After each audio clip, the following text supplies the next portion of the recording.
Welcome to the Jamey Chadwell Show, sponsored by Hendrick Toyota. Kevin O'Rourke alongside the head coach of the Bucs as Charleston Southern gets set for another Thursday night under the lights tomorrow at 7 o'clock against Campbell.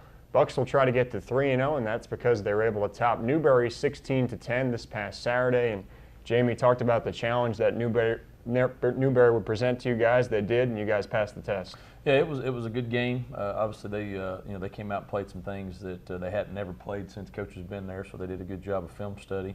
I thought we got off to a really good start in the first half. Defense played well.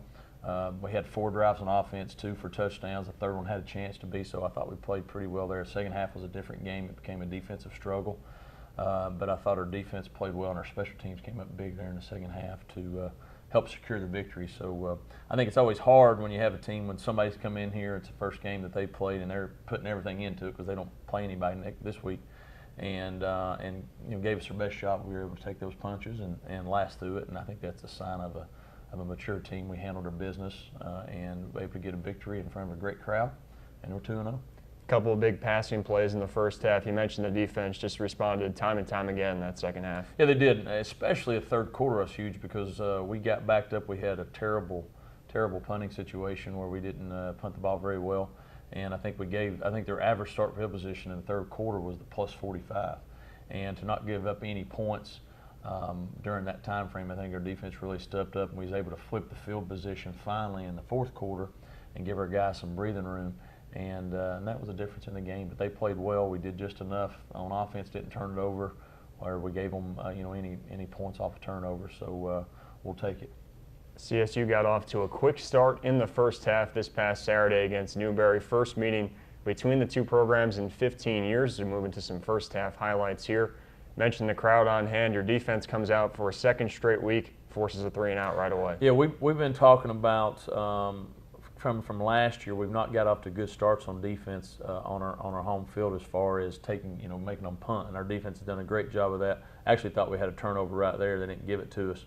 But came out, did a good job, get us a stop on their first drive. I thought we really rallied to the football and put them in some situations. They tried to run it, and they struggled to do that. Our guys up front, our D-line did a great job. We get the ball back in the first play of the game. We decide to throw deep. Austin makes a nice throw, and Jared, freshman, first time, really playing these couple of games, make a nice touchdown catch, pitches up 7-0. Brown able to take the hit there and deliver the pass to Jared Scotland. Saw the tackle for loss for Dylan Black on that opening series, and your defensive line just got penetration all night long. They did. We knew they couldn't block us up front. We felt like they were pretty soft up there, and our guys did a great job of attacking them and gave us the ball in good situations, gave us another good field position. Unfortunately, we're not able to overcome it. We put ourselves in a 3rd and long and have a couple mistakes, and they make some plays. And so we have to punt on our second drive, and then they get pretty good field position. They get a chance to drive it down and get inside to the plus yard line, but we have a chance to get a pick and get them off the field there. We drop it, but we make some nice plays to force them into some long yardage and be able to get the ball back. Newberry able to put together a drive here for what would be their only points of the first half. Quarterback W.T. Murden, as you said, defense really did a good job throughout the night. Troy McGowan's here on the coverage, and he's been really good these first 2 weeks when he's been targeted. Yeah, Troy's played well when we could do some of our man coverage, they're going after him. He's made some plays, but you saw our defense bend here, and they get a good drive, but we're able to bow up there on the goal line, and that's one of the the philosophies is we're going to try to come after you, going to make some plays, but when we get down there inside the red zone, we're going to keep you from scoring touchdowns, which we did. 20-yard field goal for Newberry's Kyle Clark. The Wolves only points of the first half, and Bucs able to respond here with the drive. Christian Reyes finds some room there, and that was few and far between in the running game, but Austin Brown here hooks up with Nathan Pereira over the middle. First catch for him in 2 years, and got to be a great feeling for him personally. Yeah, it was. I think it was really good for our team, obviously Nathan, but our team just to see him back out there making some plays and playing aggressive, and it was good for that. And we get a good drive going. Austin throws to another freshman, Kenny Dinkins, here for a touchdown, and we got a good lead, 14-3 there, and feel like we're put ourselves in a good position. Let our defense go back out there and make some plays for us. Second touchdown in as many weeks for Dinkins. Murden tries to go deep there, but nothing doing for Newberry. Another 3rd and long. The pressure there from Middlebrook, and the pressure was there all day. 4 sacks, 9 tackles for loss, and that's what you guys want to do defensively. We did. We wanted to get the ball out of his hands, hit the quarterback, make him feel like he has to get rid of it relatively quick, and I thought we did that. They made some plays, obviously, but we took their run game away and was able to really pin our ears back and do some good things and get them in some 3rd and long situations and where they had to make decisions, what they wanted to do. And if our defense has got you in some of those situations, it's good for us. Newberry there late in the first half tries to get the Bucs to jump off sides, but didn't get the ball back late here in the half, and 14-3 would be the score in favor of CSU at the half. And offensively, obviously, in the second half, couldn't quite get the rhythm going.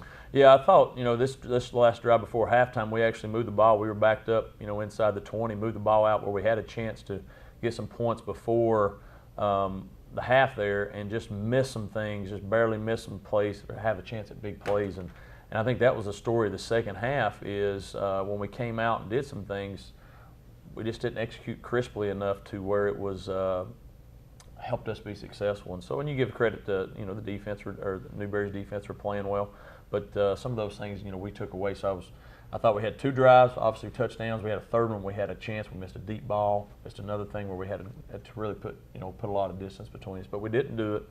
But we felt good going into halftime that we were controlling them and that we had a good plan, to go out and come out in the second half and continue to play well. The Bucs up 14-3 at the half. We'll step aside and come back and take a look at some second half highlights. You're watching the Jamey Chadwell Show, sponsored by Hendrick Toyota.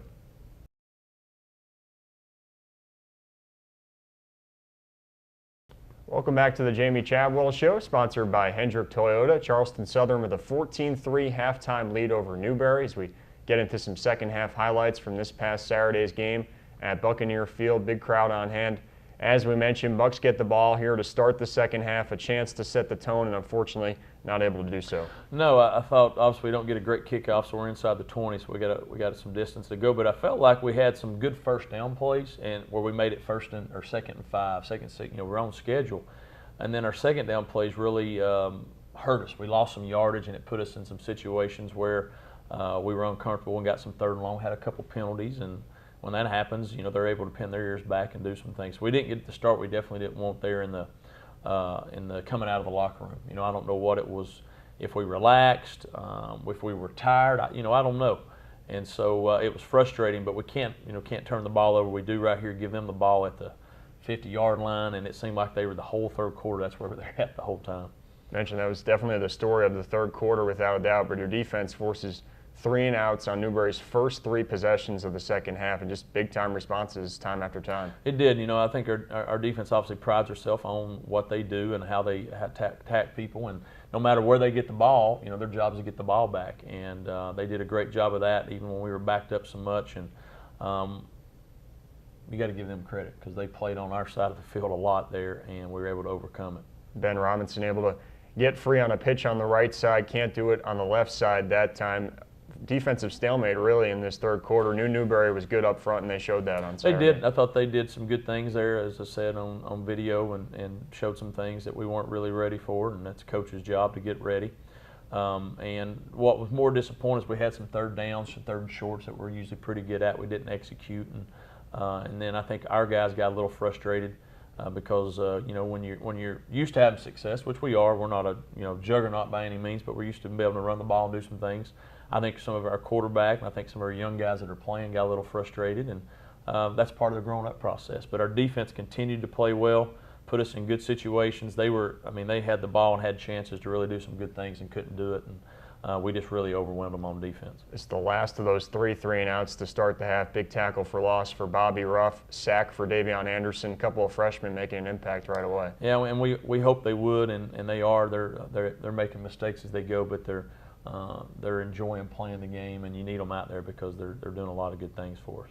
Charleston Southern maintaining this 14-3 lead here in the 3rd quarter. Merton able to scramble up the middle for a 1st down there in a 3rd down spot. Newberry ends up taking this drive down inside the 20, and your defense comes up with one of the biggest plays of the game. Yeah, they get a chance. They move the ball, and we put them in a 4th down situation. and back them up a little bit, and then they, they have to make a decision where they're going to try to go for a field goal or not. And they go for it, I think, on 4th down. And I think they actually get it on 4th down, and but we come up with a big play here coming up. This is early in this Downs. DeMaurice Great Freeman. play right there Great by play. Freeman there. I mean, it's a huge play, chance at a touchdown, and makes a great play. Merton goes over the middle, and here's the play we're talking about. Swindler makes the catch. Davion Anderson puts his helmet right on the football, and Malcolm Jackson recovers. Huge play. And then I thought what was big after that is we completed a pass to really flip the field position right after that to make them have to earn, go for a drive and stuff. And so it was, we didn't score, but we were able to flip it, which was important for us because we were backed up after the fumble recovery there. That was a brilliant catch by Nathan Pereira. 2 catches, 75 yards for him, part of a 180-yard passing day for Austin Brown. There's another sack. A freshman, Anthony Ellis, gets in there. Yeah, and here was a play that they made. We had a little busted coverage there in the secondary. You mentioned those young guys. Sometimes they do some good things. Sometimes they mess up, and we had a busted coverage here. It's 3rd down and long, and probably wish we'd had that call back. I know Coach Stagg said that, but they make it a real tight game. But we get a huge momentum play here with Darius Hammond. He's just a special teams guru is what we call him. He's phenomenal. Gets a great return. We get the ball to the 50. We're obviously not able to do anything with it. But again, field positions flip. So if we get the ball, if we punt it, whatever we need to do here, they're backed up. And so we thought that was big. Had a chance here. We thought Austin had a chance to go make a play here and doesn't do it. So we end up punting it, but we get a great punt, get them back inside the 10. I don't know. They're throwing from the end zone, not very smart on their part. Quarterback just throws it away, gets a safety, obvious call. Even though they were trying to complain about it, it was obvious.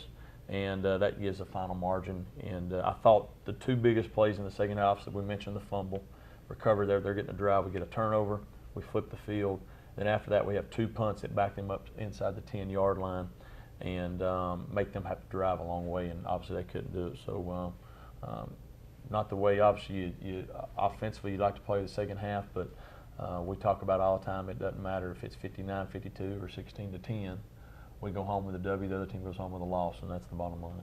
New year, and obviously you guys flipping the page forward from what was a great season in 2013, but got to think the experience of winning last year helps in those types of games. I think so, because I don't think there was any time that we felt like, hey, we're in trouble. I think even though we're playing some young guys in certain areas, I think everybody knew, hey, we're going to find a way to win the game, and we did. Our special teams hadn't made really plays up to that point. We make two or three big ones.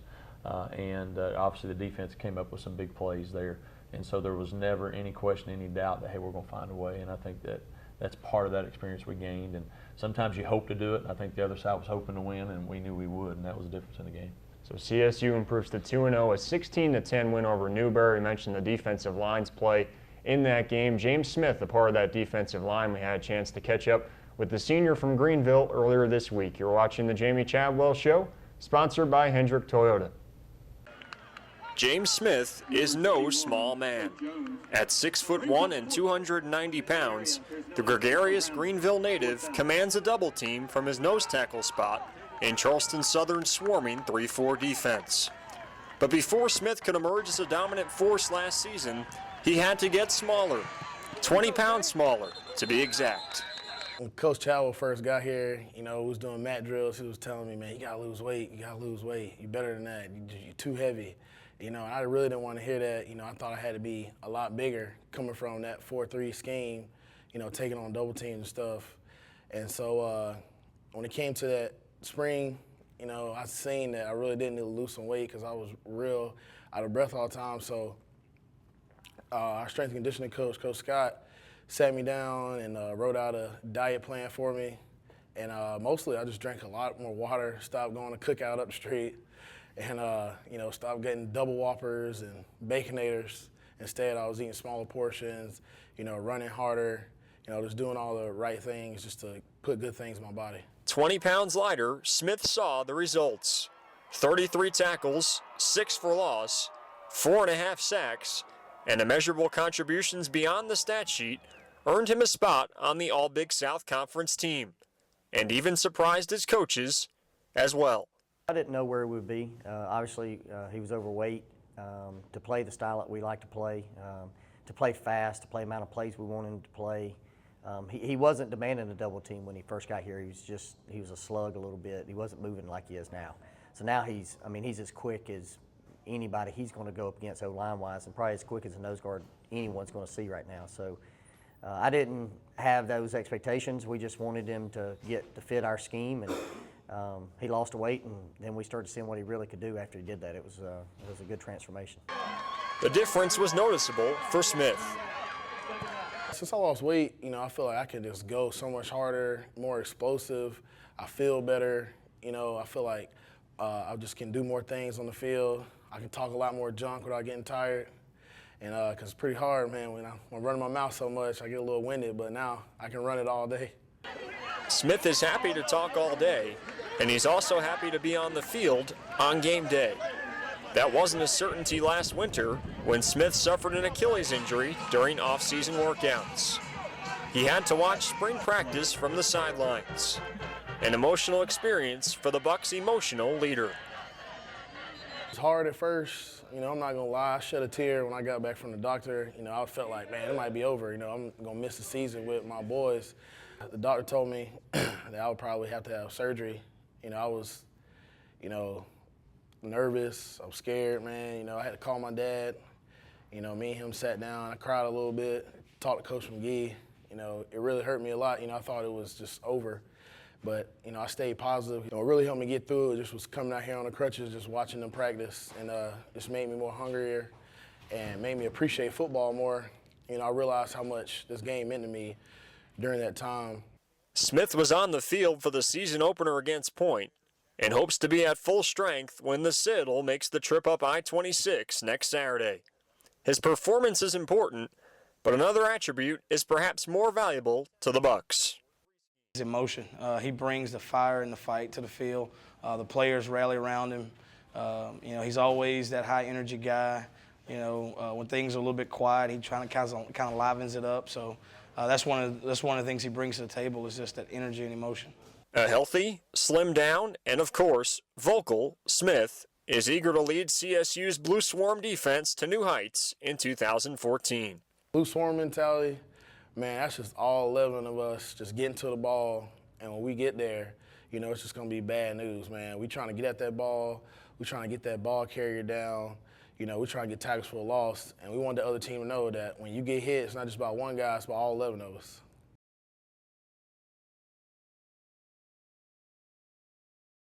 James Smith, definitely a guy who likes to talk, Jamey, and your defensive line has backed up that talk for the first two games. Yeah, James does have a great personality. Loves to really talk a lot, but he always backs it up, as you mentioned. And he's been a good leader for us, and has been all through the ups and downs, obviously, of his career. But he really fits what we're trying to do in that 3-4, having a nose guard that can disrupt plays, and he does that. And I think getting to James to buy into what we were doing when we got here was a big priority, because he could obviously be a special player in our defense, but just because of his personality, the way he is, a lot of guys look to him. And when we first got here, him saying, you know what, we're going to do these things, and trying to become a leader has been big for us. And he's had a big impact on our program, obviously on the field, but I don't know what people realize he's done off of it. It's impact, and he's done a great job of community service. He's going to be a teacher, going to be an elementary teacher. You can imagine him being an elementary teacher. So, but he'll be great, and the kids love him, and he's a huge part of our success. Quick turnaround for Smith and CSU this Thursday against Campbell, 7 o'clock kickoff at Buccaneer Field. It's a Campbell team you played last year. What do they look like last year, this year? Well, they're obviously a lot better. You can see, he's done some good things with getting some transfers in there. They've got 10 starters back on defense and got some good depth. They're big there. Offensively, they've got most of their O-line back and some skill guys. Lost their quarterback, but they had a guy that played some last year. So we think they're much improved. Obviously, on a short week, you're hoping that what you've seen on video they sort of stay with, and what we've done. But we expect a good challenge. I think our team is learning, no matter who we're playing, because of the success you've had, there's a target on our back, and so we're going to get their best game. They've not obviously had a chance to win a game yet. They played Charlotte really well first half and just ran out of some steam there in the second half. App State obviously is a new team this year, so I don't think you can judge anybody by them. because they've going up in level. But we expect a tough football game. They do a good job with schemes on both sides of the ball and special teams. So we'll need every fan out here we can get to help us have a home field advantage. Charleston Southern got the win over Campbell in Bowie's Creek last September, 30-10. A game you pulled away in the second half. You see a new quarterback for Campbell this year, and Dakota Wolf, and he's got some good receivers to throw to. He does. They spread it out pretty good and try to put you in some difficult situations there in defense. Our guys have trying to prepare for that as much as we can. And as I mentioned, really big up front on the front line. So it's going to be a big challenge, especially coming off where we didn't have a lot of success last week. We got to try to really establish the run game, and they're obviously going to try to take that away. So it should be a matchup of strengths, and hopefully we'll be able to come up on top.